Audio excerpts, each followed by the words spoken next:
I bring the March 10th, 2014 public meeting of the Fayette County Area Planning Commission to order. Please join me in the pledge to the flag. I pledge allegiance to the flag of the United States of America and to the republic for which it stands, one nation, under God, indivisible, with liberty and justice for all.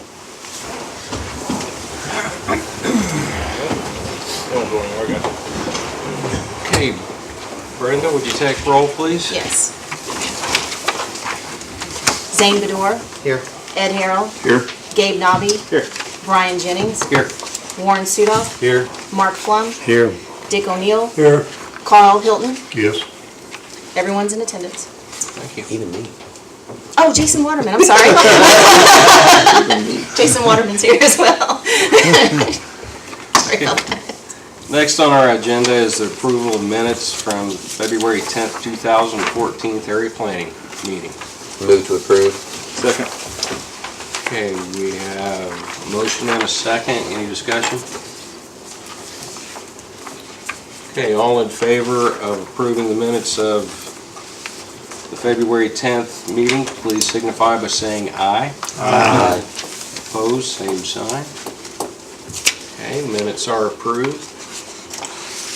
Next up is public hearing from Gary and I believe Peggy Sawyer for 2046 South County Road 160 West. The petition is a home occupation to operate shoe restoration business for sale and donation of used shoes to the needy and remove shoes from the waste stream. Mr. and Mrs. Sawyer, would you please come to the podium and tell us of your petition? Good evening. Good evening. Thank you for seeing us tonight. Yes, we are here requesting a home occupation exception to run a business from our residence. We are very interested in helping the community, and we feel that the operation that we have selling used boots will do that. First of all, we acquire used boots and shoes from a local wholesaler. We take those boots and process and sort them. Then we offer them for sale in a little store that we have in our pole barn. We offer them for $3 a pair. We feel that this is a way that we can help needy families in our area. It's a way of giving them some dignity rather than just giving it to them. I know from working in the school system for 32 years at Western Wayne Schools that there are people who prefer to feel like they have purchased something rather than just being handed it. And that retail business also enables us to do what we consider our most important work, which is donating to charities. We take the money that we get from the retail sales and we use it for our operating expenses. We have so far donated to several different organizations in this area, also internationally to Guatemala. We've given over, I would say, 3,500 pairs of boots and shoes to organizations like Salvation Army, Macedonia Missions in Guatemala, also the local House of Ruth. We've given to homeless shelters as well, Crossroads Rehabilitation Center, and Western Wayne Dollars for Scholars. We salvaged this footwear that was destined for probably a landfill because our supplier is unable to use these boots and shoes. Was pretty much putting them in a dumpster and they were headed to the landfill. We've always desired to recycle and reuse things, and we think it's very important that we try to preserve our resources. So that's one way we can also do that. We are a retired couple, and we very much want to help in the community. And we feel through our little business that we are able to do that. We are people who like to be above board in what we do. We do sell these boots and charge sales tax. We are registered with the state of Indiana. We have liability insurance for our building, and we feel that this is the last thing that we need to do is to get permission from the board so that we can continue with our service to the community. Thank you. Do you have any questions? Any questions from members of the board? Yeah, you said you processed them. How do you process them? Well, it's a matter of matching them together. Many times they just come in a big pile. We go and get them, and we have to see whether or not there's a mate for that shoe. It takes quite a bit of time and labor to do this. There might be some that we feel are not worthy of being used, and we would sort those out for recycling. Then we decide what we should put in the store and what we want to donate. We have to sometimes wash them, clean them up, fix them up a little bit so they can be used. Does anybody else help you collect the shoes from the waste stream? We just go get them Oh, ourselves. Oh, you get them We yourself? get them, yeah. You get them They're yourself? they're destined for the landfill. When we first found out about this, it was going in a dumpster. Now we don't have to do that anymore. They actually set the pallets on the back of my trailer. Oh, And okay. then we bring them home and then sort them out. Sort. Then I take his containers back. And then we just keep reusing the same things over and over. Okay. He realized when he told me about this that, that there's a lot of good stuff in there that was going to waste, but he didn't have any outlet for it. Right. And Okay. so he's tickled to death of what we're doing also. We have a few individuals who come to us and they donate their shoes. They don't have yard sales of their own, and they want to make sure that their shoes are put to good use. Okay. Well, I was telling you earlier, I've been to your place out there, and you've got it set up pretty good, and and I know you do give back to the community and needy, and even people that are just looking for a decent bargain can come out and Right. see you, because you got some nice stuff out there. Right. So, I don't know how many we've got in there. We haven't done inventory, but there's several thousands of pairs of shoes, and there's rarely two pairs just alike. yeah. Wow. I have a question for John, just as a point of clarity here. The way the code reads, I don't see shoe restoration, shoe repair, cobbler, or anything like that listed as under the home occupation stuff. But it does include things like dressmaking, tailoring, sewing, and things. And so this would kind of fall into that as one of those not specifically named but included. I don't think the intent of the ordinance was to include every specific type of home occupation, but give examples. And so this would be similar to others. Okay, just like I said, a point of clarification there. Thank you. Anything else from? One question, everything that you do is kept indoors? Is Yes. basically indoors? Yes. Okay. Do you advertise? We haven't, other than using Facebook. We tell people on Facebook what we're doing. And that's, by using that media, we have drawn people from as far away as Greenville. Lewisburg, Ohio, this Okay, weekend. yeah. Oxford, Winchester, Indiana, Richmond. I mean, that gets out, it's just, there's in town, like the Connorsville yard sale site type thing. And a lot of people go in there to see what it's kind of like a yard sale online. That's the only thing we've used so far. Until we got approved, we weren't really wanting to get that much into it until we knew what we was up to. Rarely there's more than 2 cars in our driveway. Well, that was what I was going to ask. Yeah. How big of an operation do you envision this growing to? I think it's going to be mainly the donation part of it. That's what we really want. Of course, I want to sell enough to cover our expenses, driving back and forth with my trailer and that kind of thing. But We had 2 customers today, 2 customers. 2 right? different sets of customers. So, no, it's not going to be no problem. And actually, our operation, if anybody's been to our house, we have like a circle drive, so there's no bottleneck. But our neighbors can't even see our front door because we've got the barn and we've got my garage and everything is in between it. So the neighbors don't even see anything. Matter of fact, all of our neighbors have been there about foot there, so. We have no problem with that. Sorry. You're good. You're good. He's actually the talker of this too. Any other questions from the board? Okay, thank you. Any statements from members of the audience? Okay, seeing none, I'll entertain motion. I'll make a motion we approve this request. Second. We have a motion and a second to approve. Who seconded? Me. Okay. Brenda, if you'll take roll. All right. Zane Bedore, Yes. Ed Harrell, Yes. Gabe Nobby, Yes.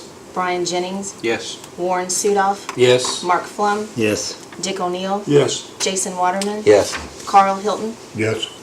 Everyone is a yes. Recommendation approved. You'll go to the BZA right after this meeting.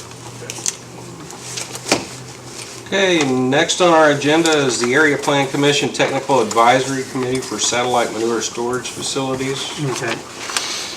And the second meeting present were Mark Flum, Zane Bedore, Ed Harrell, Malin Whitaker, Howard Eldridge, Gary Breitenbaugh, and myself. Not present were Mr. McDivitt, Mr. Bridgeford, and Mr. Welch.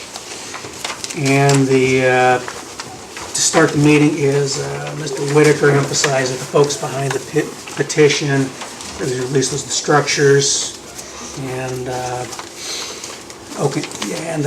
he said, just like last month is, I'm sure there's things I missed. I may have misinterpreted some things. So if that is correct, if they do need correction, please let me know. Okay, comment with Mr. Breitenbaugh, we already have in place an existing set of setbacks that were adopted as part of the CFO rules. Okay, and it was, there's one facility on the county line as in a storage. It's proposed, and does Fayette County want another one? Rhetorical question. Issue is not spoken, the issue not spoken to previously is manure dust, and that the bacteria become attached to dust particles, which then carry bacteria with dust on the wind. Mr. Flum wants ordinance language ready in March for the April meeting. If it's not ready, it'll request that the APC appoint me to prepare the amendment and proposes that the CFO setbacks be used.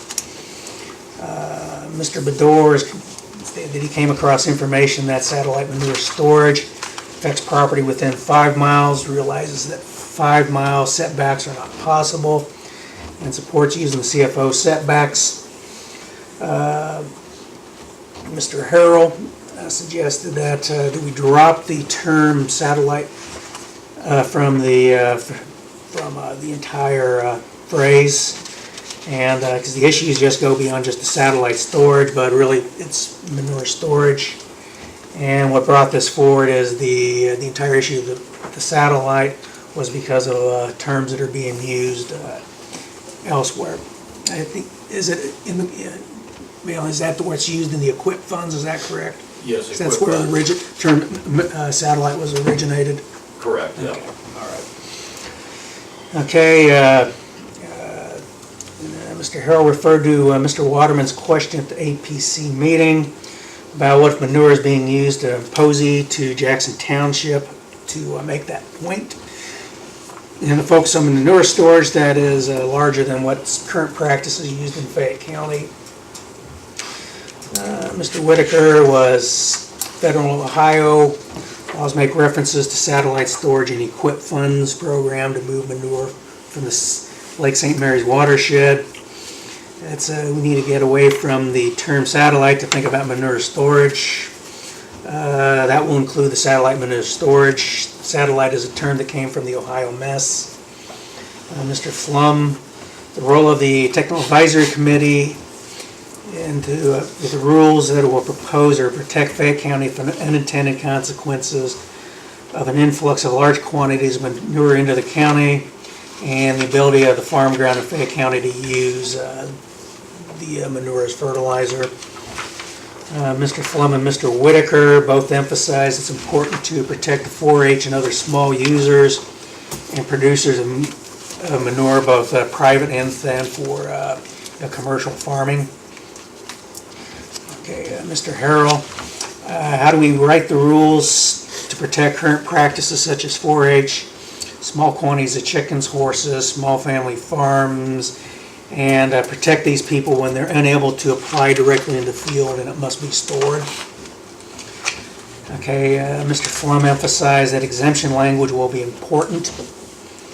Mr. Harrell was for me to prepare language and definition that emphasize that the focus is on large-scale storage. Emphasized by multiple members of the committee that the issue is large-scale storage.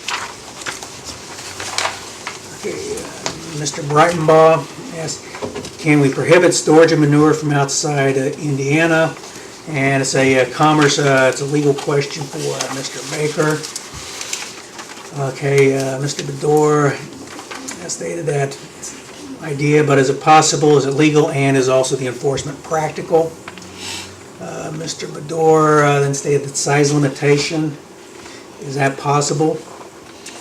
Okay, question for me was, how can you police the source? And not practical, if legally possible, with one person in the APC office. And Mr. Bedore was have to come in first to get a permit. If someone has to come in first to get a permit, so that he has a hypothetical question of what happens if the structure is actually built first. And that's something that needs to be considered as far as I think the overall permit structure that we have. Okay, Mr. Harrell was a problem with the construction prior to permit and needs fines that will be felt by anybody violating the rules. Mr. Harrell, if we don't do something proactive, that there's big players in the livestock industry and poultry will use Fayette County as a place to dump their waste. And that's there's conversation that went on is that although it's used as manure, it's also if you're not able to properly use it, it's waste.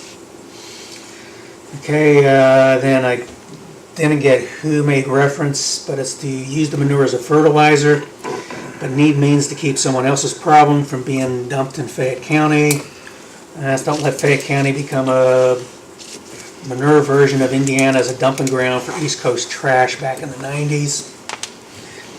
Okay, Mr. Breitenbaugh emphasized if we allow out-of-state manure, we are a target. And again, this gets back to the commerce questions we had for Mr. Baker.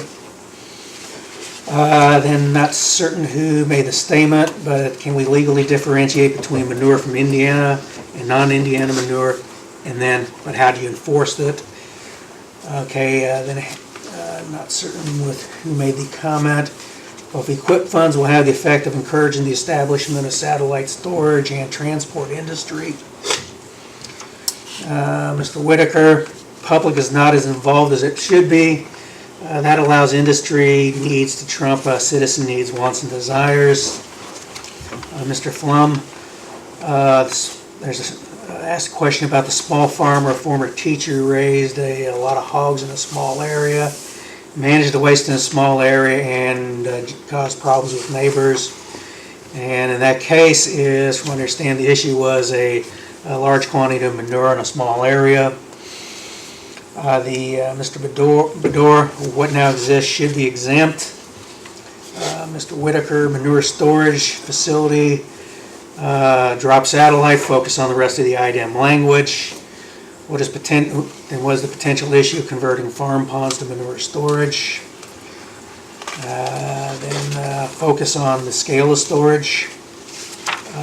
There's a need to establish a threshold for when special exception would kick in.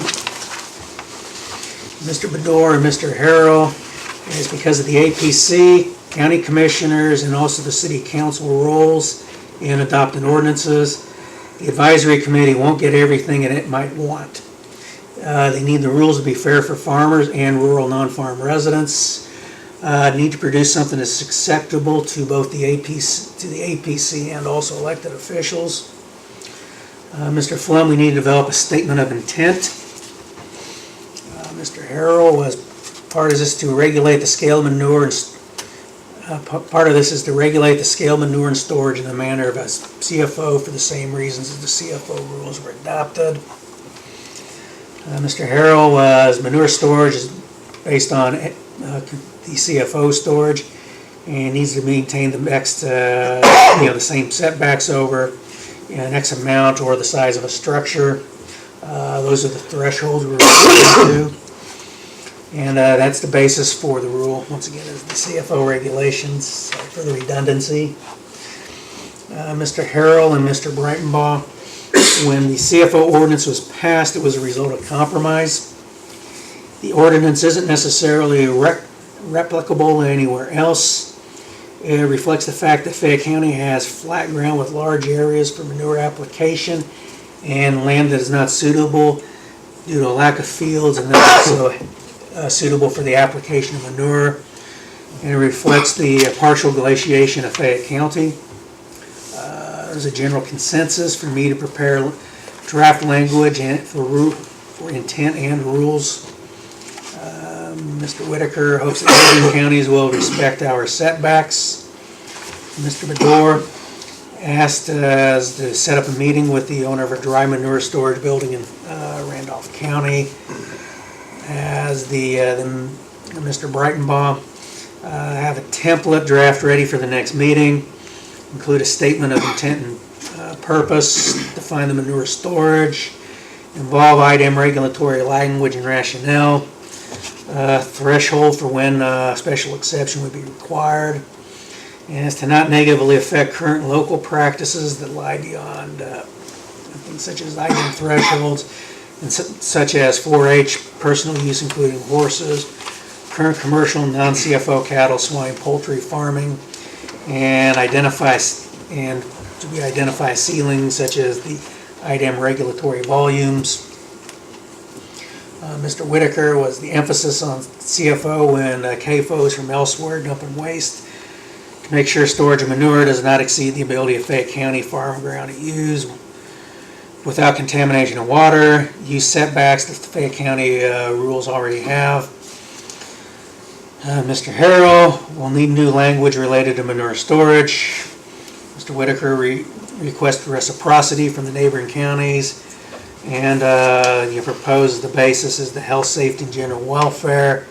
And I made the comment that the health, safety, and general welfare is already stated in zoning codes, and it's the basis for zoning code authority, as is the legal basis for all police and regulatory authorities. Okay, have any comments before I move on and give me a chance to rest my, get a drink of water? Any comments over just that part of the discussion? To tell the board, the other members, we do have on the 19th of this month, we have a field trip to go to Randolph County, some of the board members to see the dry storage facility, manure storage facility. And the gentleman has agreed to let us come on his property and look at it. He just, respect the fact that it's his property and, just kind of see how it works and how the operation goes. So I think that'll be a benefit for all of us. What time is that? 9:45. We have to be in Randolph County at 9:45. Anything else from any of the TAC members that were there, including Balin? If I missed anything or any points, or if I misstated anything, also please bring it. I do have a question about the field trip. How big is that barn? She didn't explain. She didn't say how big it was. Amanda Workman at the extension office. She's the one that set this meeting up. Yeah. I think it's relatively the same size as the one that's been discussed that's got us in this discussion so far, so I think it's that size.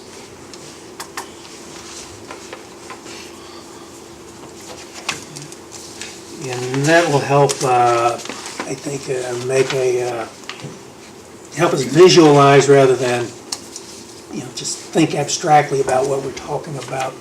Some of the things I have an interest in would be, of course, the construction standards they use, whether or not there's any particular best management practice or suggested design standards, whether it's the perimeter retaining wall on the structure, is there a wall or that goes down any depth below the soil? Right. What is the thick of any base, thickness of concrete, whether or not anything, what type of reinforcement might be used in the floor, any type of geotextiles that are impermeable to, if there is if there is a crack or anything that happens. What sort of apron is being, provided, what is the size of the actual apron, concrete apron to the structure. How much of the actual structure might actually be used just to store, and how much of it is actually, might be to get a structure in, and then also manure around within the structure. So we don't know if the entire structure is meant to just store manure, or if part of it's just to be able to get around and work with it. So those are some of the things I have an interest in with actually seeing this. I know Mr. Harrell and myself, we both went to that meeting in, also Mr. Whitaker in Richmond. It wasn't quite as helpful as I was hoping it would be. Because one thing I'd like to help get a handle on is, for example, we understand enough that when, for example, say someone's doing broiling chickens. They bring the chickens in, and if I'm off with anything with my understanding, please correct me, Gabe. So they bring the chickens in to start, and whatever age they are, then it gets to the age size when they remove the chickens. I don't know how long that period of time is, and what I would trying to get an idea of is to put into perspective is, say you have, how does 5,000 cubic yards of, say, chicken manure from a, say, broiler manure being moved from this time, how's that relating to, say, how many chickens, is that in itself exceeding, how's that relate to the actual, so we can start comparing with this to with confined feeding numbers and CFO numbers in the state of Indiana, or CAFO numbers that the Fed has, to help us start putting a little more of a rational basis, understand. I mean, we know it's a lot, it's a lot of manure, obviously, but how many animals is actually creating in what period of time, that level and that amount of manure. And I think that'll help the committee, and then help the area plan commission, and then also the city council and the county commissioners understand what we're really talking about. And One thing, one question I was going to ask, this facility in Randolph County where we're going to, is this built or operated under any ordinance or permit in Randolph County? I do not believe so. That's things I think we're gonna have to ask when we get there. Yeah. And then the other thing, the trip to Richmond, I agree that it could have been better in some ways, but the gentleman Matthew Pearson from the Indiana State Chemist's Office, I didn't realize, and Gabe, you probably knew this, that in 2013, the new rules went in place for manure storage. And all through 2013, he said they've been in, I guess, kind of like a training phase of the rules to make people aware of them. And now they're in the compliance enforcement. And if you're storing manure, you come under the rules if you have 250 chickens, if you have 1 cow, if you have 1 horse, then you're under the Indiana State Chemist, Chemist Office rules as far as storage of manure. So they're in the, so I don't know how much influence that will have on what we're talking about. Yeah, I think that's one thing we're gonna have to really think about is mention is because there's rules that the state has with those. Now, at what point is, I think, is getting around to some of the different emphasis on, we're talking about storage structures. And when we're talking about the structures is, at what size is it potentially the issue or the problem that, such as with the confined feeding? At what point do you really start having something locally as far as requiring a special exception. So I think that's something we need to get a handle on, really, on, those rules with the state chemist office. On the state chemist office, did they happen to say how they're going to do the enforcement? Because I've heard about the manure management plan coming down the pipeline for a while now, and they've never really specified how they're going to enforce that. Did they give any clarity on that? Well, he mentioned fines. But So who's much, gonna do it? so much a day for every day you're not in compliance. Yeah, because it's completely complaint-based, Yeah. is the way they'll deal with those. And as far as what they said is then with the manure storage is, if it's improperly stored, that's when a complaint goes to the state chemist office. Now, if something has wrong, there's a leak, anything along those lines, or if someone is, the example he used is, say if someone's using the application and whether it might have damaged tile or something, then there's obvious flow, then that's something with IDEM, and then it's also to use the applicator, the farmer, to then let IDEM know immediately that there's been a leak. So wouldn't this all fall under the state chemist purview, and we're kind of not really doing anything? I mean, doesn't it say state chemist, shouldn't it regulate that? Indiana State Chemist Office, not IDEM. Yeah, that's what I mean. But this chemist office should be under their eyes, not us. I mean, really, they're going to take care of it. It's going to be complaint based. That's right. We're kind of Well, that's why part of the emphasis was between their structures for large quantities. Then as we discussed in the past, is that when it comes to the actual storage, it doesn't involve a structure, is that, there's no role for us in that.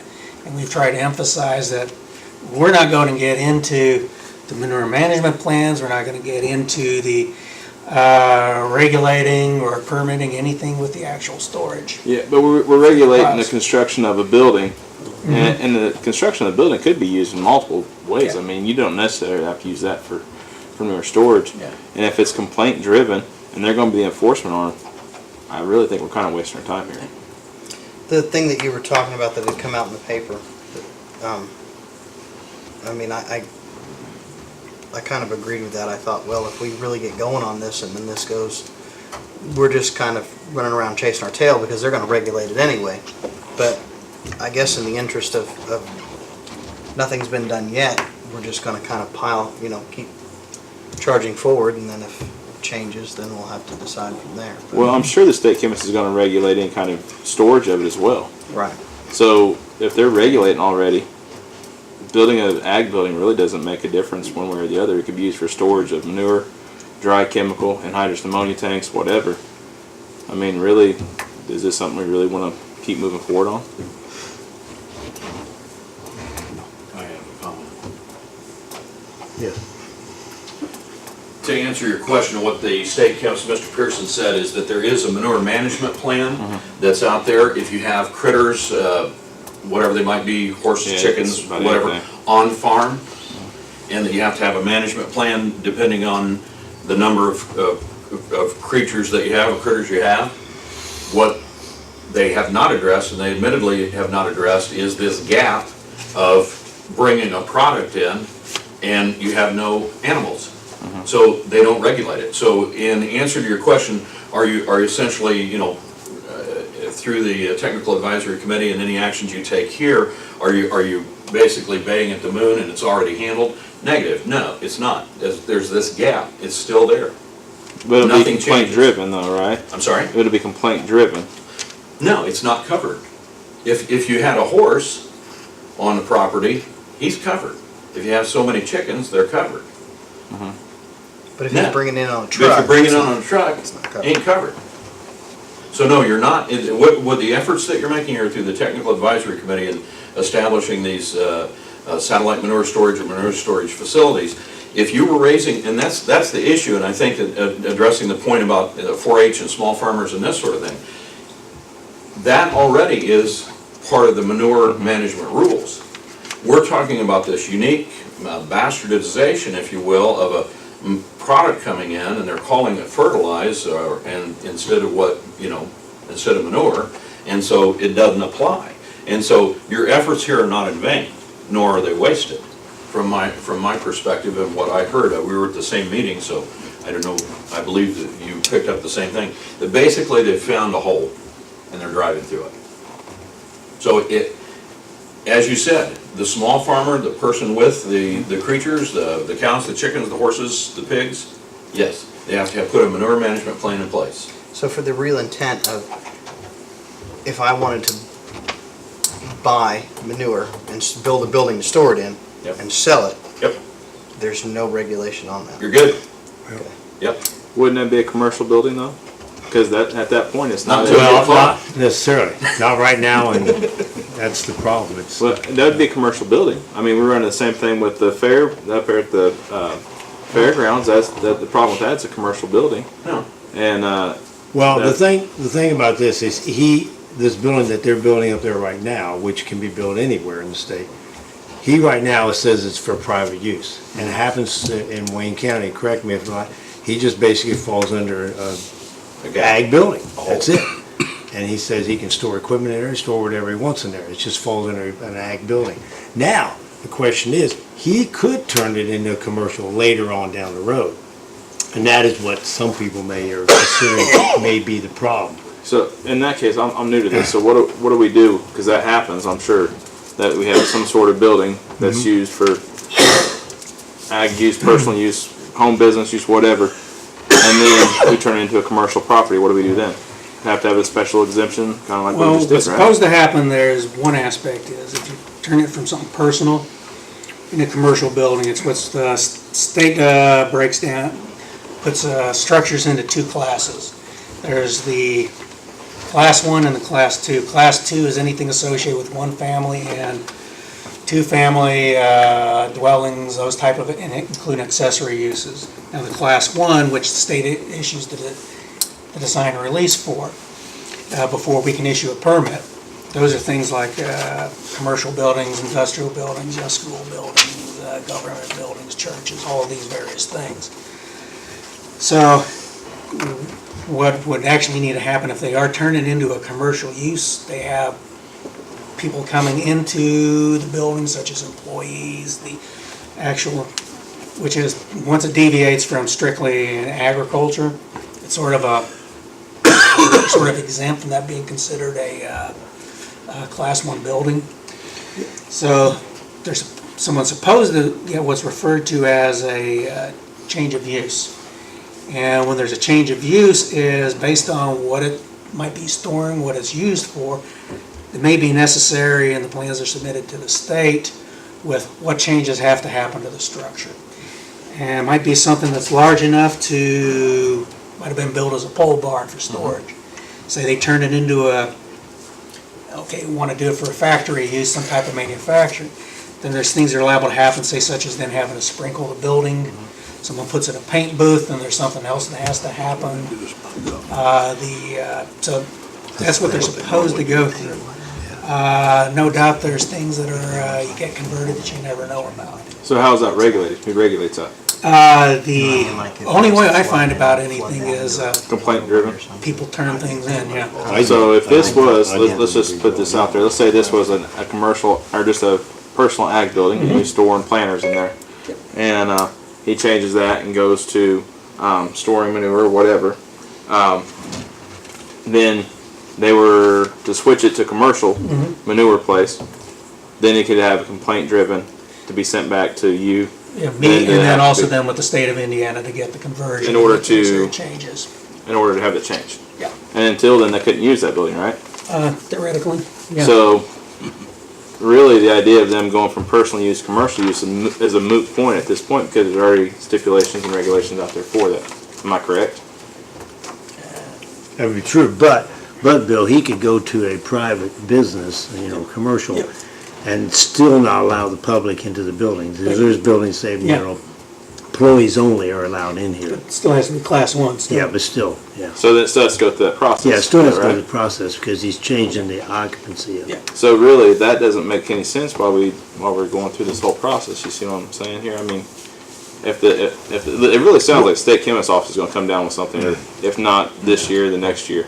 I would like to see exactly what the state chemist has in their rules and regulations and such. And then, once we know that, then I think I, for one, would have a little bit better idea of what we can, cannot, or should, Well, I should mean, not be. if we doing. don't, if we stop now, the committee, and we don't do another thing further, and the state chemist doesn't come close to what we would think is gonna address the problem, I'd like to at least be on the threshold. If that doesn't happen, we've got everything wrote down and out of this committee to say, okay, we can go forward with this if we don't agree with, or however that's gonna, if it's gonna fix everybody's issues. And like I said in the meeting, we're not gonna get everything we want. We're not gonna, and we can't say they can't do it, but it does need to be regulated at some point.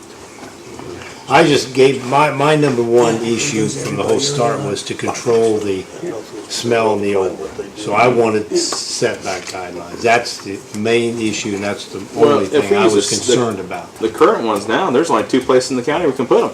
So it's kind of pointless to even to fiddle with this, because if we're going to go with a size in there someplace, I mean, there's nothing really stopping them from building several small buildings. And then using Yeah, that's those right. and They then can go storing small. it for a week and then moving Well, it. we haven't come up with a size yet, a limitation. That's one thing we've discussed, and where do we want to put a size limitation? We haven't Regardless of where really- you put it at, you can always go around it. I mean, Yeah, I understand. You know what I'm saying? So I mean, I really think we're investing a lot of time in something that may not need to be invested into. We need to tell about 800 people in Fayette County, because they've already signed petitions, but, I mean, the need is there, and I understand what you're trying to convey to me, but at the same time, I'm saying that there is this gap, there is this hole, and if these facilities are built as a pole barn or something that's a permeable type of building, either from liquids or air passing through it, you're gonna have the smell, you're gonna have the flies, there's edible waste in there from the point of vermin and this type of thing. And I don't think you want it, I understand what you're saying, but right now it's stopping the use of manure. I mean, it's going to be used in the Or county. misuse. Or misuse. That's going I mean- on right now too. I mean, it's going on. That's not going to stop it. The only thing it would do is a building. I think the only thing it would really allow people to do is to maybe store it while they have time to truck it in. Like in February, it was pretty nasty. Yeah. They could truck it in February. That's exactly why They they're could store doing it. indoor storage. I think that's the There you go. only reason. I can't see from a logical standpoint why anybody would do it other than that, and then get it out there as soon as possible. Well, and then you start to trend toward the commercial aspect, but how do you pin that down? Well, if you go to the commercial aspect, then a citizen complains and it has to go through the whole process that Bill just Think explained. clandestine commercial, it's kind of like, we'd love to have a pharmaceutical factory here, but instead we have meth labs. They're kind of on the way to pharmaceuticals, but they're doing a little clandestinely. And what that means is that I would have to observe it, I would have to trespass, I would have to take continuous photographs of license plates going in and out, then I'd have to petition and say, hey, I got this thing. What I'm saying to you is that, all around, I don't see a benefit to this. We're approximately 60 miles from the source of the product.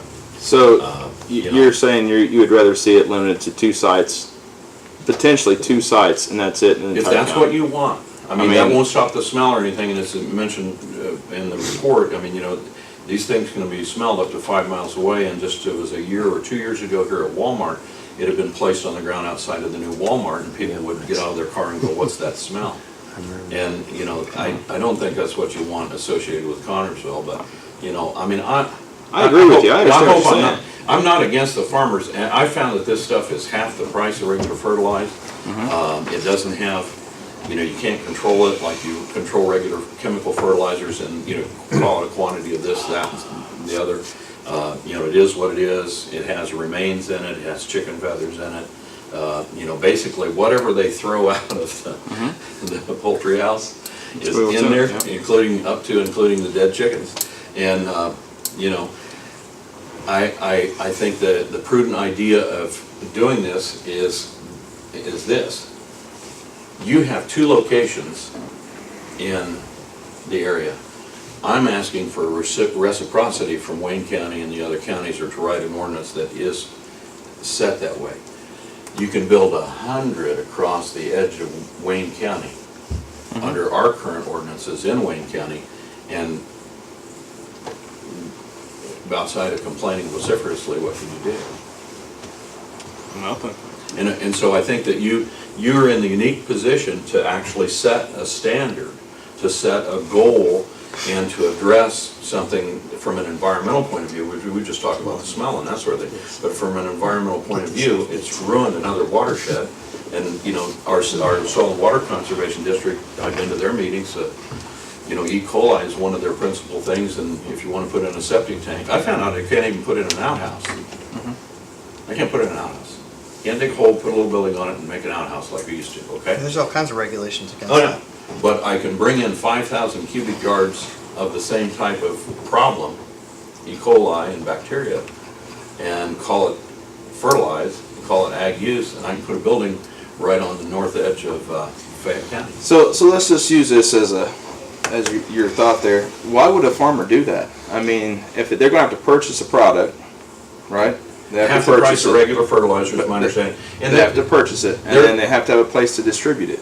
Somebody's not gonna buy a whole bunch, just let it sit in a building and just sit there. well, it's already sitting up there in Grand Lake St. Mary, so let's let it sit there. Well, that's where it's produced at. That's why, they got a problem up there. I know. This would not be bringing their problem here, this would be bringing organic fertilizer instead of using an inorganic fertilizer. Where if you look at an inorganic, like anhydrous ammonia, the health effects are far more harmful than anhydrous ammonia than there are manure. Well, and I don't think that's the scope of the technical advisory committee, but if you want to get us on that, we're good. But, you know, what I'd like to do is to address this so that Fayette County has, with both eyes open and not flat-footed like Wayne County, unfortunately, right now, to have a model ordinance that could be used to address this, which only reasonably I can go to my plan commission and my county commissioners and say, hey, respect Fayette County. They have an ordinance in place, it addresses this hole or gap issue that the state chemist office and others are saying are there. It addresses the idea of exporting a problem from one watershed to another, and let us honor, let us work together here. And, you know, that's what I hope to get out of this, is a model ordinance. Okay, if I can say something, is because I think one of the things that, as Gabe's making reference to, is there's no place you can actually put them. For example, say if you're going to regulate something of a size like a confined feeding. I think as Mr. Flum referred to right there is what is the volume threshold? So you have to. So I think the idea of some of the discussion was that what is this particular volume which doesn't get in the way of what Gabe's making reference to, being able to actually use it, and what is at the point that it becomes a potential of a size that really doesn't make a lot of sense, a large volume, which then has the potential is with the non-farm, nearby non-farm property, dwellings, and then also the surface and the groundwater. And perhaps, too, Bill, and gentlemen and ladies, that there's a model structure that is out there that addresses my concerns of smell and vermin and this type of thing. And, you know, this tour will help us to understand, I think. But I hope that you would consider doing this because, you know, we do have an issue. My county did this to you. It's the only reason it's come up. And it's a darn shame. They didn't even look at where the airport was at. I mean, they just, good, we're good. And it's a shame. They didn't check, they didn't ask. And even if it was going to be used for what stated original intent, which was equipment storage, it still hadn't cleared the FAA. They didn't even bother to contact you. Kind of sad. But, you know, I hope that there are other counties as well that have this situation. And I think that the responsible way that you approach it by appointing a committee and, you know, seeking as much information as you can, is that you can make a model ordinance going to be used in Union County or Rush County or Randolph County or wherever, because I can tell you right now, there's federal money flowing to create these structures at low to no interest rates. And so you're going to see them. You're gonna see a lot of stuff like that. I mean, it could be just a pole barn. I mean, really, even if you build the regulation, they could put a pole barn up, throw the manure there for 6 weeks and move it and nobody know the difference. Yeah. Can I ask the committee a couple questions, just for clarification? And I know we talked earlier about using the CAFO setbacks and proximity restrictions to towns, schools, churches. And if we do that, will the manure storage automatically be extremely limited? Because there's only so many Absolutely, places. there'll be two That's places in the true. county. It'd be extremely limited. How many CAFOs can be built in the county now? Those two places, that's it. Yeah. And we've been able to Well, no, enforce there's a that. third one. There's one up, that The one up there? Mr., By Bentonville. And well, there's one yeah, down by but then Everton. the Wilhelm's got the one out here by. Yeah, but Fairview. he can't add on to that. Yeah, There's, yeah, maybe. that's there's, true. there's that one.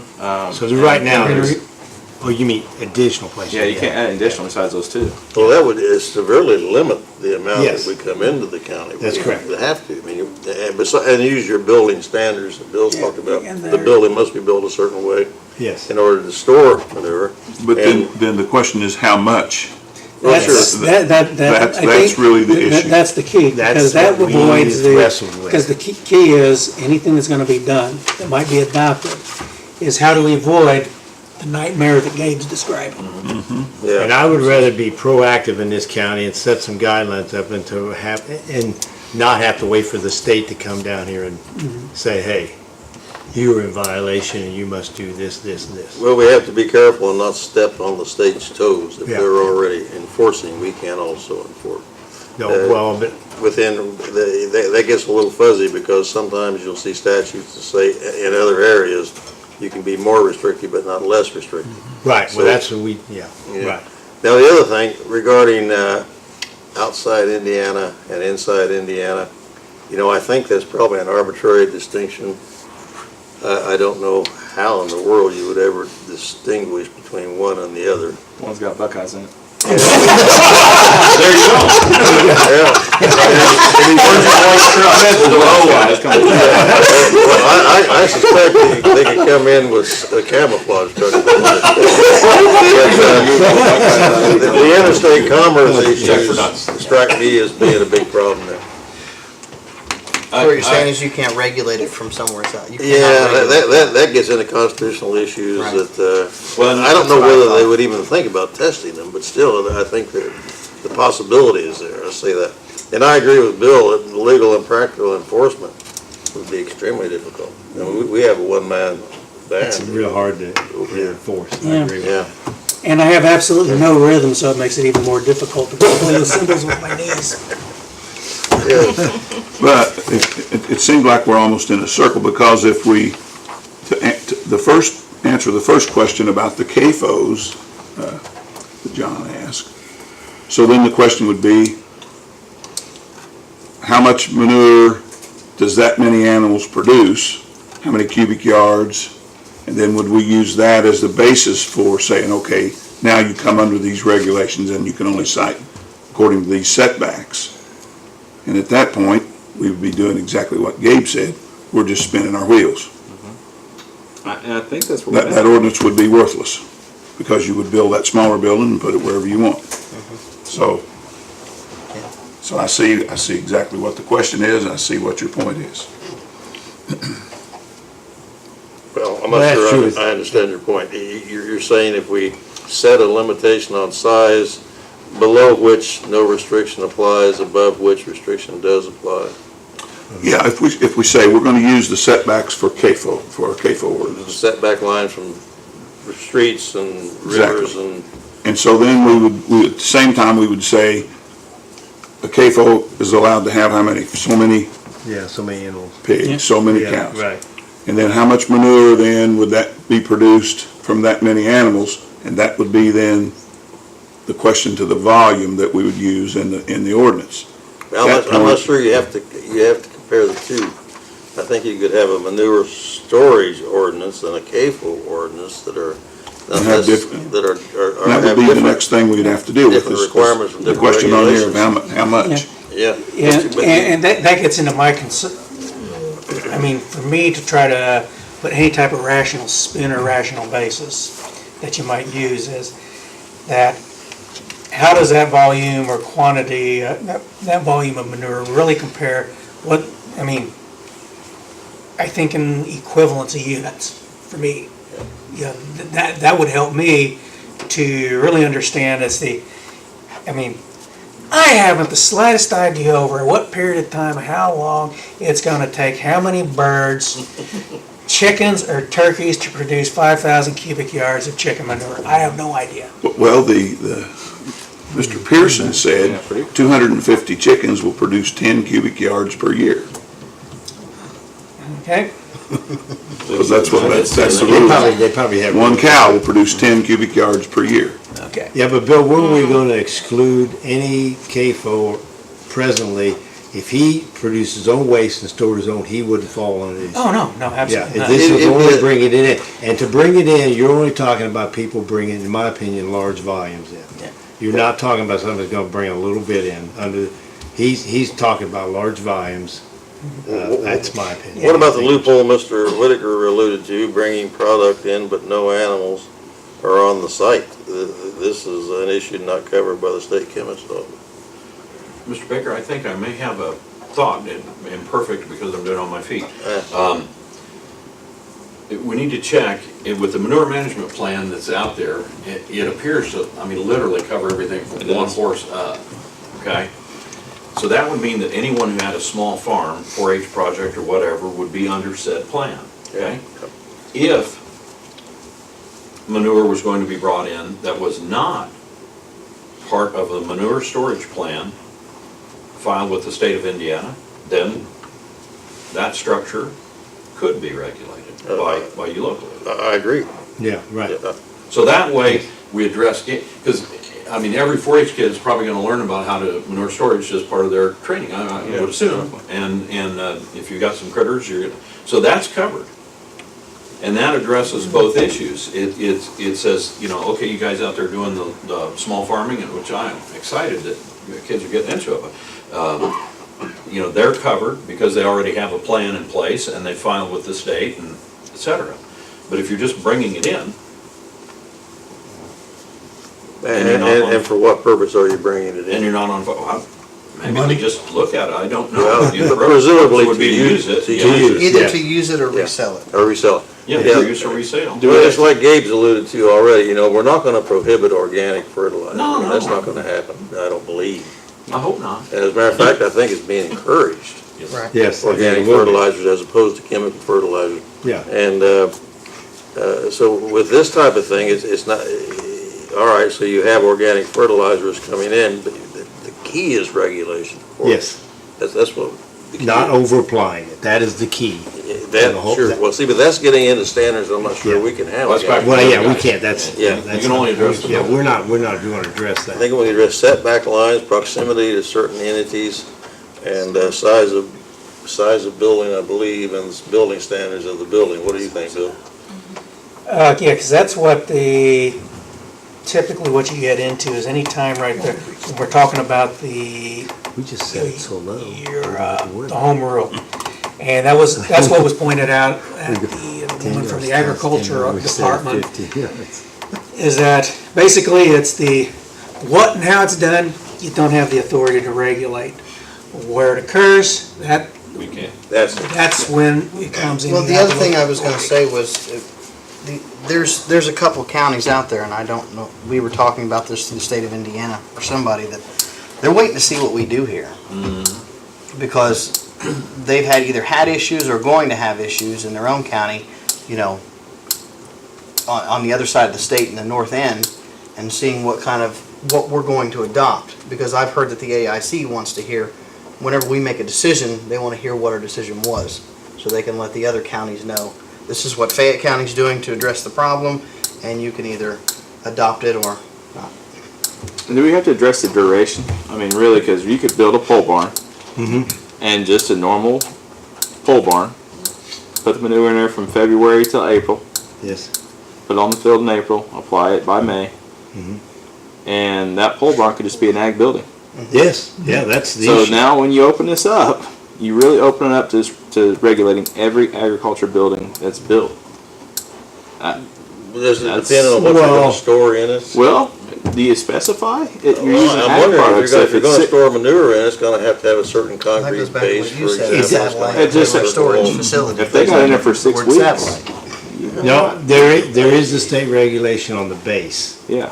but the structure itself can be anything. But Yeah, they, so- they regulate the base, the state, they have guidelines on the base. Chemist office or IDIM? I know. I do. IDIM, all right. So you put a base in your pole barn that meets that standard, Yes, and then you use it for 6 weeks for storage, and you use it for your equipment storage for the rest of the duration. And that's Is good that- is unless that something we're fiddling with? unless the location and proximity to other entities is a problem. So there's two places in the county where you could build these. Well, you So can you're gonna make it regulate less restrictive than KFOs. But we're gonna regulate virtually every ag building besides those two places in the entire county? Well, we do KFOs.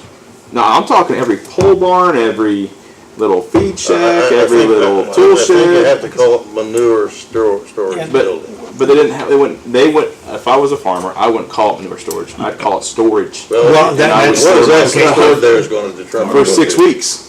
I mean, Perhaps so. Gabe, I don't know how you're gonna make good neighbors. I've tried to be a good neighbor, but it didn't work very well. So, Yeah. here I am. How big is the don't building see that's that as a going to be built in Wayne County? I didn't want to bring this up, but how big if is you that want to come building? in and do It's a 160 feet by 24 feet tall by 40-some feet wide. So if you build a building that big in Fayette County. how big was it again? You're I believe obviously, it's 160. I can get the detail. I didn't bring it tonight. I apologize. I you're believe it's obviously gonna store a lot of manure. 160 a by lot. 24 tall by 40 wide. Right. Oh, Yeah. It would have been a little bigger, but I think the FAA said, But the whole thing is then that's Well, a complete. the- but- What I understand is some other things that are being Somebody's done gonna with it. notice. Number one, they have a Oh, yeah. concrete apron. Yeah. They actually have a Yeah. concrete barrier wall. Thanks, John. I took Concrete it. floor, there's a base, there's the base under I got another it, one. and they actually have a wall that's Okay. extended Come down down. below the actual grade I was gonna make a note. on the building. I don't think. So it's the, so that goes actually below the grade also. But there would be nothing stopping them from taking this building and storing combines in instead of manure. Bill, Correct? pardon? There'd be nothing stopping them from storing combines in here instead of They manure. were given period of it'd be time. approved for manure if it was built a peculiar way. And You could would- do it. If you decided would- to put your combines in it, you could do that. So then we. I don't Gabe, know, you walking on a would- Slippery slope. You would, because when I was out combining beans one year, the neighbor was putting on chicken manure. And the first thing I did, I got that into the field and I smiled. I said, there must be something dead down here. So I went to the other end of the field, it was okay. So I went back here and I smelled it again. Well, then I realized what was happening. Well, if I have manure stored in the building, I would not put my equipment in there knowing it, when I get out in spring, it's gonna smell and it's gonna smell for a long time. I Clean wouldn't it out, have. air it out, whatever. I'm just No, saying. it takes a long time. It's like hogs, I think, once it gets to you, it's there. Anything that would rust, you wouldn't want around it because of the fact there's hydrogen sulfide. Yes, it will rust And again. and ammonia. It's gonna- Bill. It is. Okay, we're covering some of the same things. You wanna go on, read the rest of your thing here, maybe that will Okay. clarify a couple of things. Well, the last thing is is looking at the statement of purpose, and there's just some basic items, you regulate the placement of manure storage structures for large-scale storage of manure originating from confined feeding operation, concentrated feeding operations, regardless of the origin of the manure. Ensure that these structures are located and constructed to pose minimal threat to non-farm residential uses, pose minimal threat to surface water, groundwater resources, to permit the continued use of existing uses and practices, including 4-H projects, animal products raised for personal use, continued use of local non-CFO commercial operations or new operations that fall below, threshold. There is no threshold determined. It'd be equivalent of number of animals, volume of manure produced each year based on whatever specific standards. Okay, and below which the special exception process and setback separation distances will not apply. Okay, it's protect residential uses, protect, a little bit of redundancy, protect sensitive environmental resources, primarily surface and groundwater. Protect local farmers from current practices, including non-CFO scale livestock and poultry.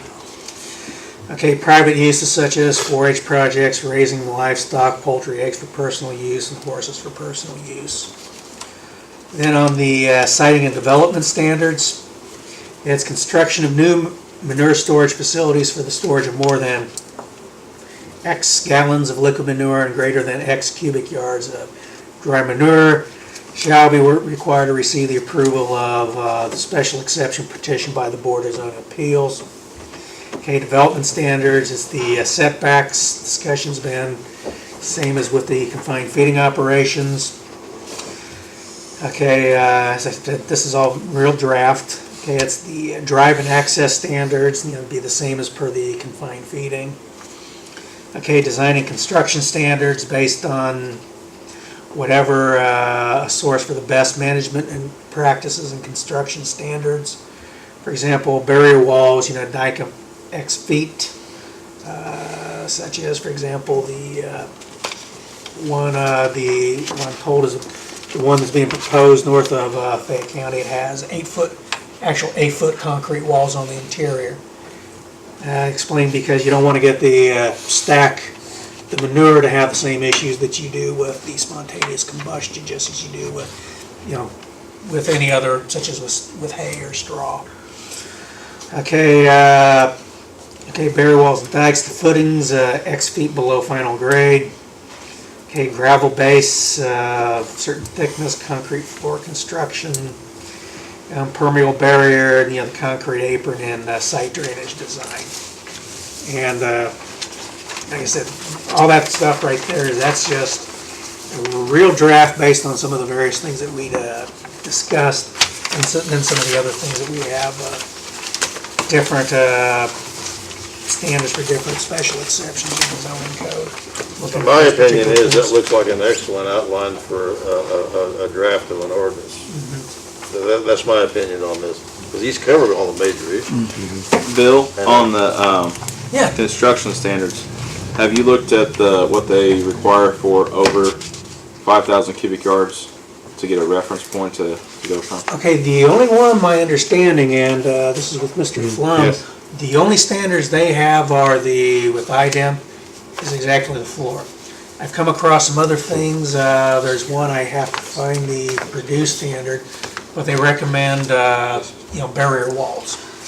Also references the need to have an apron, and then also having the site drainage around so that you won't get so if you do get a flood, you won't get a flush through the actual facility and then contamination in that manner. Have you been in contact with the Purdue farms, the poultry farms? I'm sure they got a storage site up there someplace. Yeah, I haven't been in touch with them, because it's, right now I'm, pulling together a little bit of research here and there with different aspects of, because I've been looking for best management practice and best construction standards. And so I haven't looked at directly contacting anyone at Purdue yet. They may have research-based That's guidelines on that to contact up at Purdue. That'd be a good place to start. Yeah, because that's the thing I haven't found, I haven't looked deeply for, is someplace having, these are the construction standards from such and such. Because I know because you want to have something that you're going to base whatever you adopt. Because you need you want some type of objective standard. You want something that's been proven. You don't want to just go willy-nilly. Yeah, you don't want to create new standards that really don't exist otherwise.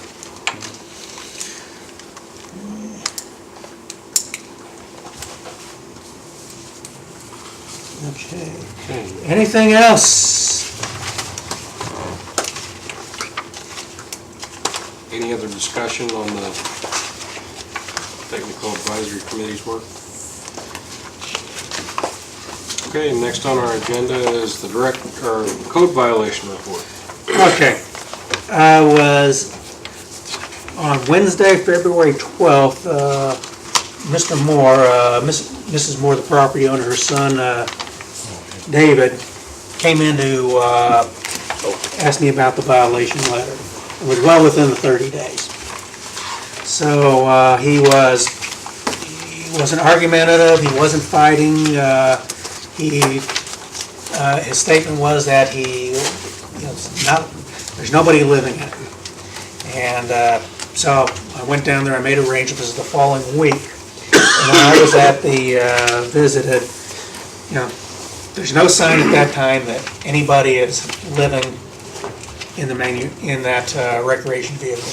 it's not a trailer, it actually has the engine with it, so it's self-propelled. So there's no sign that somebody was living within it. Doesn't mean somebody hasn't, but at that time, nobody was. So that wasn't a violation in itself. Okay, it was more than 75 feet from the edge of the Indiana 121. There wasn't a violation on the front yard setback. It was more than 15 feet from the side yard. Now, the only part that's have an issue with is the language that's in the zoning code states it must be parked alongside, the dwelling. Now, it says alongside. It doesn't give any idea of distance, anything along those lines. Doesn't require it be on a paved surface.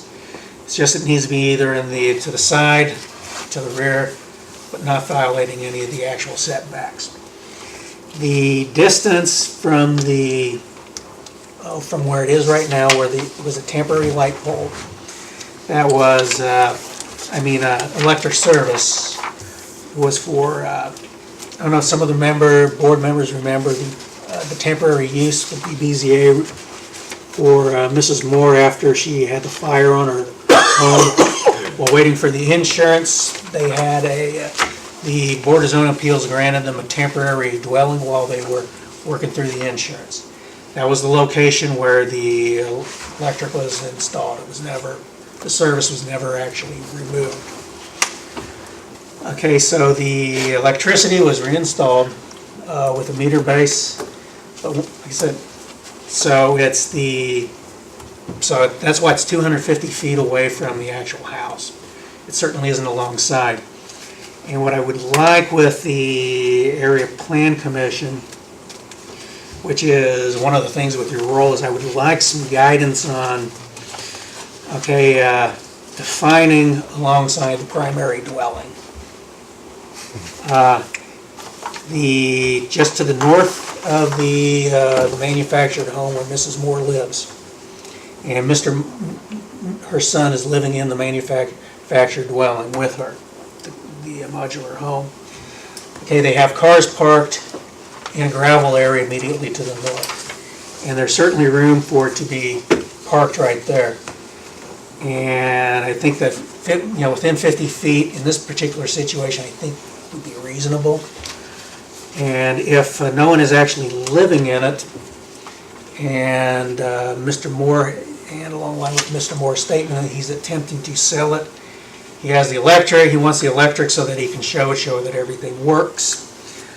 If that's all he needs it for, there really isn't any reason for the mobile home to be parked 250 away from the house. It could be to prove that, number one, the engine works, the transmission works, and the electric works. It can easily be moved down to that location. So what I would like on the part of the Area Plan Commission, if this is some guidance, please. And as far as what to do as far as the location with it, and to help me interpret that alongside the primary building. And if that's the case, then I would need to then notify Mr. Moore, if it is the desire of the Area Plan Commission, to relocate the recreation vehicle. And so that's all I'm really asking right here. Because that's the only potential violation, is that particular part of the location. My interpretation of alongside would be adjacent to, and I think that's the common meaning of, you look at the common meaning of the language.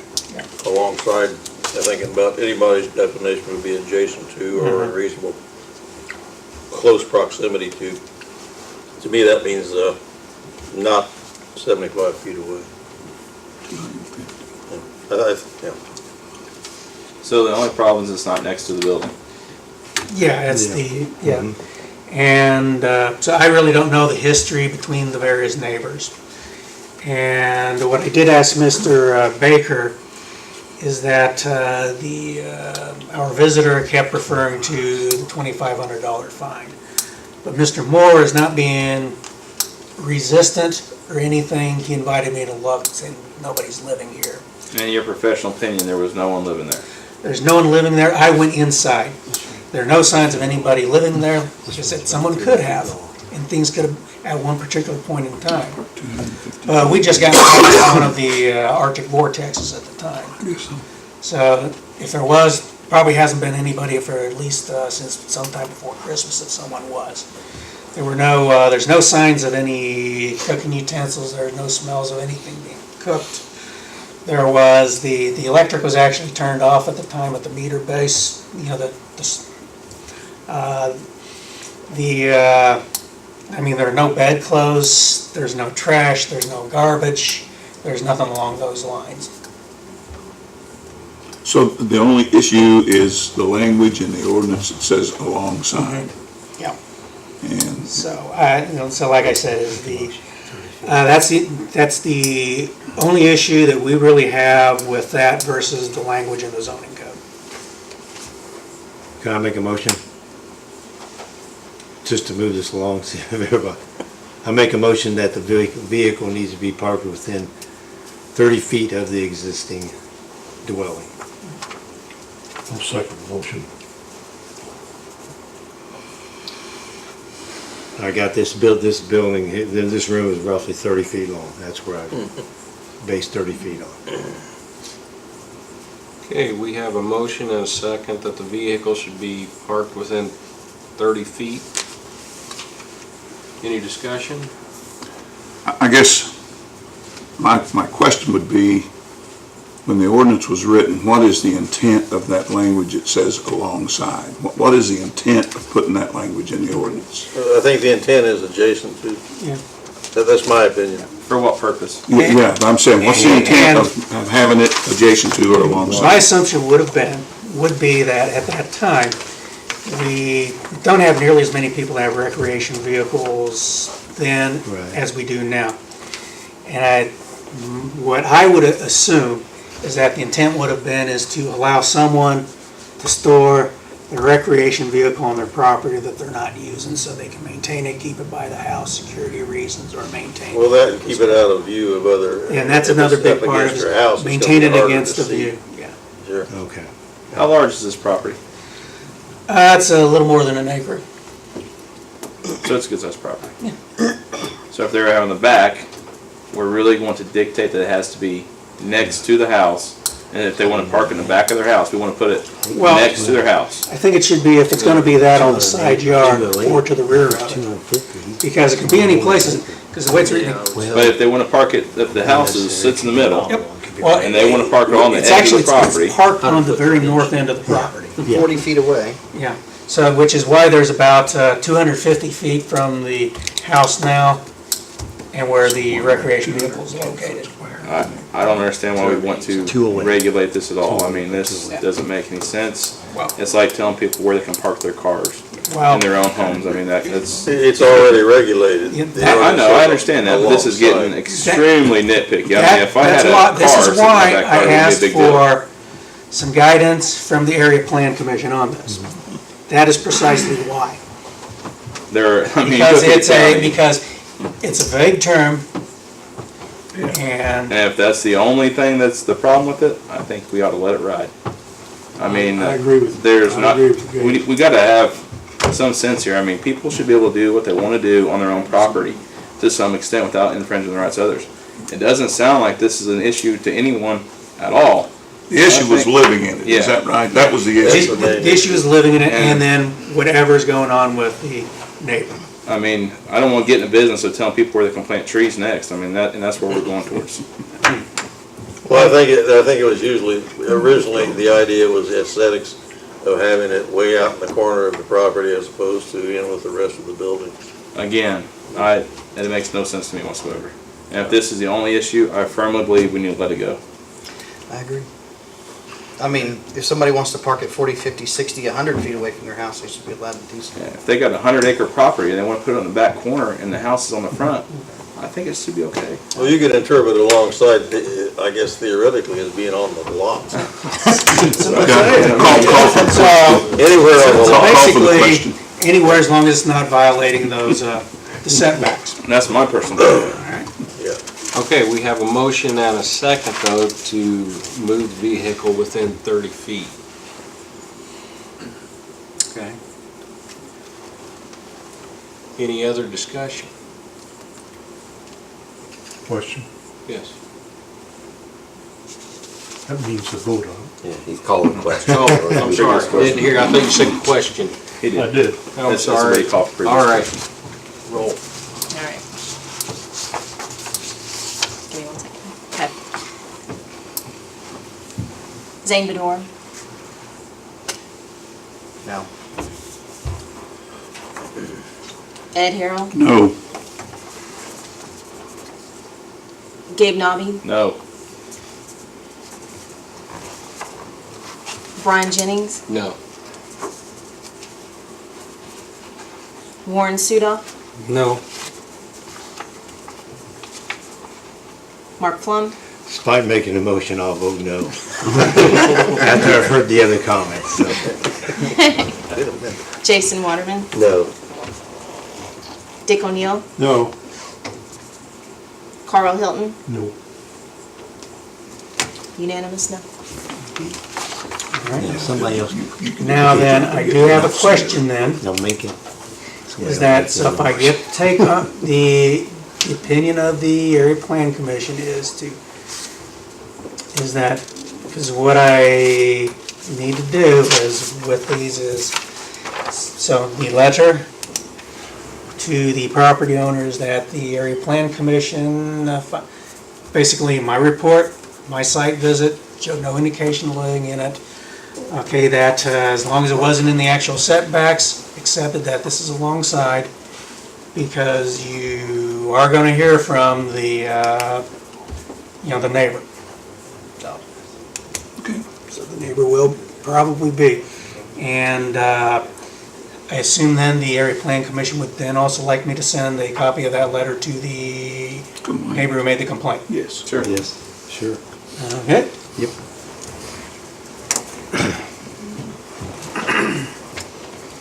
I will do. All right. But you didn't think it was gonna take an hour and a half to get to the plan commission meeting tonight. Oh, I was afraid of mine. Let's shoot for 9. Okay. Wondered what happened to our 15-minute meeting. Next up, the director's report for January and Make it short, February Bill. 2014. I move to accept as it was presented. Second. One or both? Both. Who seconded that? Yeah. Who? You did, okay. Okay, we have a motion and a second. All in favor of approving the director's report for January and February 2014, signify by saying aye. Aye. Opposed, same sign. Okay, I move to adjourn. I have a question. no question? Get out of my life. They want to put a storage building up at the park, take care of the equipment there. Yep. It's been denied. It hasn't been denied. It requires a design release because it's a storage structure, it's a class 1 building that exceeds 500 square feet. That requires a design release from the state before I can issue the building permit. I mean, This is the park building, right? exactly, yeah. There's no- It doesn't matter whether it's a, as I made mention earlier, whether it's a public building or not, it's a class 1 building. It's over the exemption for a storage building. For not requiring a design release is 500 square feet. It's 1,200 square feet, it requires a design release from the state. Mr. Flum, do you concur with that? Yes. Okay. Yeah, I've already been contacted by Mr. Myers about drawing it up and submitting it to the state. Oh, no, I'm making reference to this other building, The other building. In the park. in the park building, Okay. Storage building in the park. Yeah, the storage, yeah, storage building. Yep. oh, in the park. Yeah, because there's a comparable building for the Fair Board, which is up on top of their property, not the one on the bottom. And another one, and they're having to go through this process of the design release also. What about the one on bottom? Okay, hasn't been denied by the state. The Fair Board has appealed that determination for the denial of the permit. I don't recall the exact date, but there's an administrative appeal hearing at that time. Like I said, I don't recall the exact date. but they have an administrative appeal. Is that the horse barn they built? Yep, it's the one down to the bottom of the floodplain.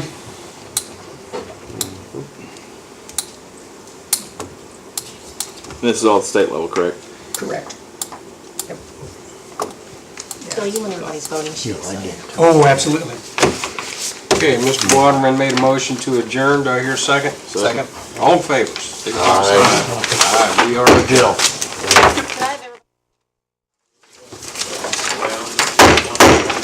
I'd like to call the March 10th meeting of the Fayette County Board of Zoning Appeals to order. If you'd all please join me in the Pledge of Allegiance. I pledge allegiance to the flag of the United States of America and to the republic for which it stands, one nation, under God, indivisible, with liberty and justice for all.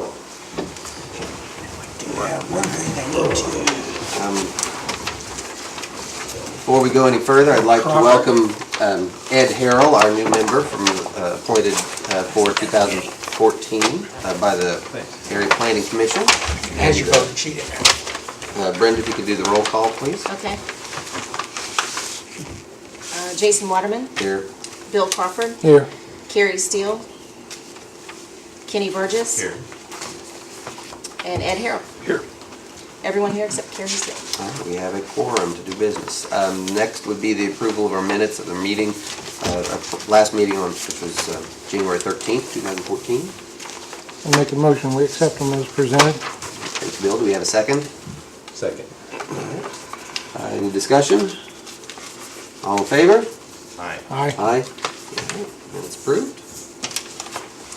Can't sign that yet. Not that one, this one. Yes. All right. Yeah, Kenny, were you here for the Mr. and Mrs. Sawyer's presentation? I wasn't. All right, Mr. and Mrs. Sawyer, this is our first and only public hearing tonight. Gary and Betty Sawyer of 2046 South County Road 160 West, classification A2, requesting a home occupation to operate a shoe restoration business for sale and donation of used shoes to the needy and to remove shoes from the waste stream. I know you were just up in front of the area plan. This is the Board of Zoning Appeals, so give us a rundown of what you're asking for. You just have one moment. Did you mention for Kenny's benefit that it was, received a unanimous, Yeah. okay, a favorable recommendation? All right, go ahead. All right, what we have is a used boot and shoe operation. And we want to do this at our residence, in our pole barn. What we do is we acquire used boots, we sort them, process them, clean them, and we offer them for sale as well as for donation. The first part of our operation is to offer them for sale. We are selling them for $3 a pair, and we are doing that as a service to the community. We all know that this community's been hard pressed, and there are many families that need that help. And that is mainly why we are doing the retail part of the business. Also, that gives us money for our operating costs, lights and so on, and heat in the building. But the main thing that we want to do with our business is to offer donations to charitable organizations. So far, we've been able to donate to, let's see, the Salvation Army, House of Ruth, Dollars for Scholars, Crossroads Rehabilitation, and Macedonia Missions, which is located in Guatemala. And we've given, I would say, in excess of 3,000 pairs of boots and shoes so far. In 2 months. Yes. In 2 months. We've been doing this for 2 months. Wow. So we're seeking permission to continue with this endeavor to help our community and people in this area. And if you could explain to Mr. Burgess, as you did the Area Plan Commission, that you're trying to do everything right with the liability insurance, your Right. collected We sales want to be tax. above board and transparent about this. So, we are registered with the Indiana Department of Revenue. We collect sales tax. We have secured liability insurance at a pretty good cost. And this would be our last hurdle, if you will, to make sure that we're doing everything the way that we should. Our main source of our inventory is from a local businessman he sorts through and gets what he can use out of this. What he doesn't use, before we came along, went into the landfill. So we take it another step and think that there's something left in here that somebody else can use. You know, there's people who can use this stuff. A lot of it is practically brand new stuff. It is good quality. Good quality stuff. And what we can't use in our store to help fund our business, we'll donate to charitable organizations. And that is the main focus of our thing. And to see people that can get a whole family of kids their winter boots for less than $20, and the lady comes up and hugs my wife with tears in her eyes, that means something to us. My wife taught school for 32 years. She felt like she was doing a service. Now we've retired for 3 years. We feel like we're continuing a service in another way to the community. This is all we're doing. And we want to be above board with everything and bring it all out in the open. All of our neighbors are on board with it. We have no problem with anybody. So, I'm sorry. Kenny, I had asked John for clarification about, shoe restoration. It's not listed in the code specifically, but John confirmed that it was within the spirit of like tailor and seamstress. Just a culinary that. Yeah, that kind of stuff. Yeah, I think it's just exactly what home occupation would be. Mm-hmm. Yeah. And that's another thing. There's buildings in town, we could, rent a building, but then I can't have a $3 boot if I'm gonna be renting a store for it. I can't be doing it. My costs go up, but that's not the main thing. The main thing, by running it out of our house, we get maybe 2 or 3 customers a day. We do get calls and, are you gonna be open? Can we come out and pick up a load for the school, a load of shoes for this donation, that, and I could be mowing the grass or working the garden or do something, while we're there, we don't have to be parked in a storefront all day. And, Where'd you come up with the $3 at? I don't know. It just Flows. $3. It's not 5 and it's not 2. It's When you $3. think if people can pay 3, they're gonna pay 5. Yeah. Because how much it costs for them to come here and bill? $50? Yeah. Yeah. So you're already behind. Right. We are behind. We are behind Big time. getting We are, the building but, so that we can use it, but that's okay. This is our mission. This is This is our what we mission. want to do. And the people that have the missions for Guatemala, they greatly appreciate what we're doing. And I wish the gentleman was here that is involved with that, but. They have so little there.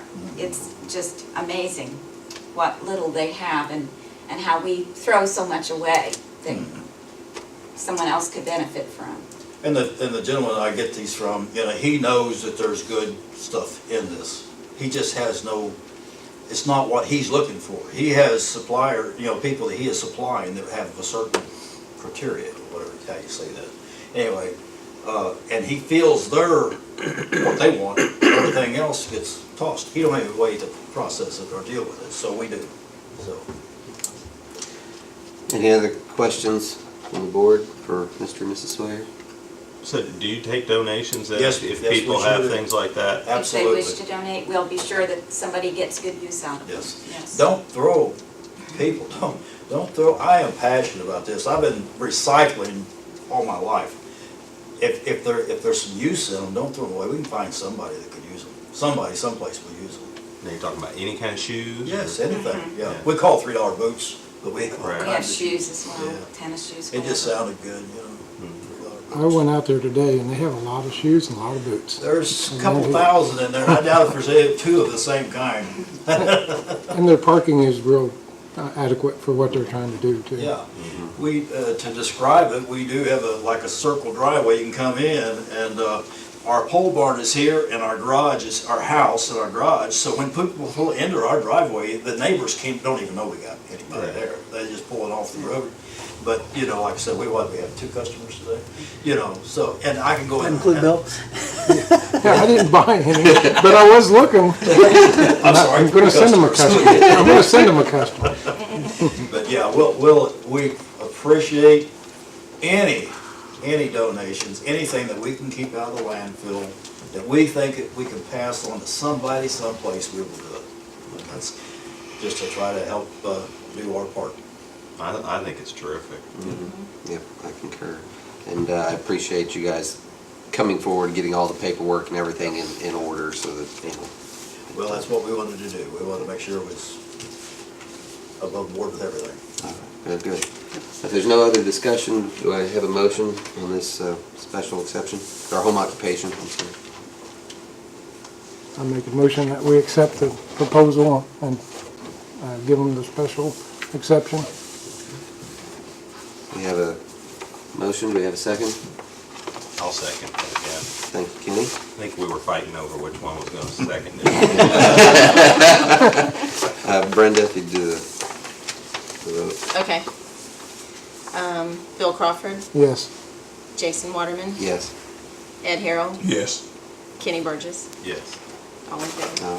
Very good. What's their next step? Thank you. Okay, the next step is the home occupation permit, and another thing, it's $25. It's a 6-year annual renewal. What a deal. That's only 2 pairs of We're boots. 65, so. It's 2 pair of shoes. Well, that's- Yeah, yeah. But Can I go up to 25? Yes, sir. Okay. And the other thing will be to, if you also, in the newspaper, get me a copy of the proof of publication. I have that one She here. has that. Oh, I'll take it now. There you go. Beautiful. Thank you so much. for what you do. Appreciate it. Thank All you. right, thank you. Thank you. Thank you very much. You're quite welcome, thank you. Do I come up there to pay this 25 or you want? Oh, no, you need to come into the office. Okay. I don't have my receipt book or the computer here. All right. Thank you, Thank folks, you. so All right, much. thank you very much. Thank you. Thank you. Okay. All right, next on our agenda is the director's report for January and February this year. I move to accept the director's report. Thank you, Kenny. Do we have a second? Second. Thank you, Ed. All in favor? Aye. Aye. Awesome. Anything else or a motion to adjourn? So moved. Second. Meeting adjourned.